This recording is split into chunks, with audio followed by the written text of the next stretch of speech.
Well, you see this all the time, little kids on iPads, but how much is too much?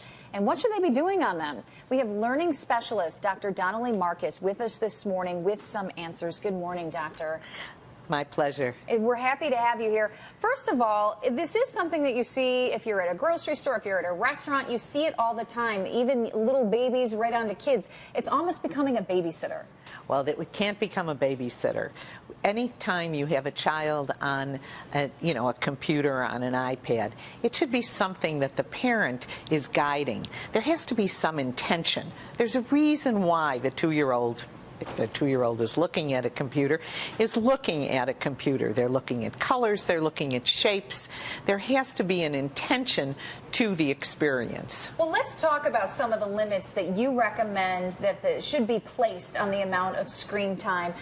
Starting with age ranges, with a 2-year-old, how much time? Well, 2 years old is very young. You see them in infants. You do. I mean, I know. I honestly think, in looking at what I said, it probably should even be less. But it has to be with a parent, not just the child themselves looking at the computer. So 3 15-minute sections? The most. And then That's the most. The most that you would have. So tell about a 3- and 4-year-old about these limitations and why you chose these times. Well, because you don't want to take them away from other activities that are building their brain.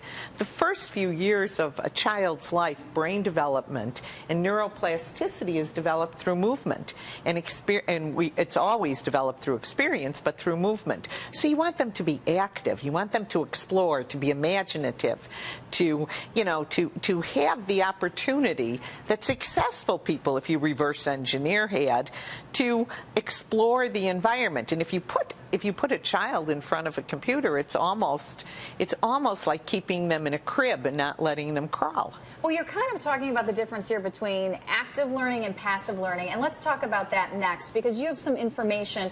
Some parents would argue that when the kids are on their iPad, they are learning. What's the problem? Well, there are some programs that are learning programs. There is no question about that. And if the parent is involved in the learning, just the way the studies on Sesame Street showed, that those parents who watch Sesame Street with the children, they seem to flourish. But the children that were left alone watching Sesame Street did not gain the same benefits. So active learning is when there's an intention to the learning, when there's a meaning in what they're doing, and an application of what they're doing to other things. And finally, what do you do when your child becomes addicted? Because you talk about these 15-minute segments, but most parents will say, how am I going to pull that away from my kid after just 15 minutes? When you're talking about a child, you're talking about someone under 8, right?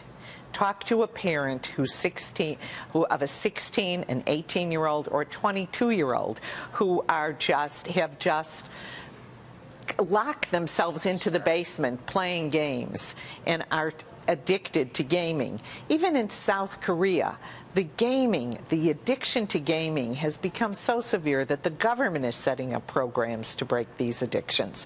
So we have to be vigilant and prevent this from happening.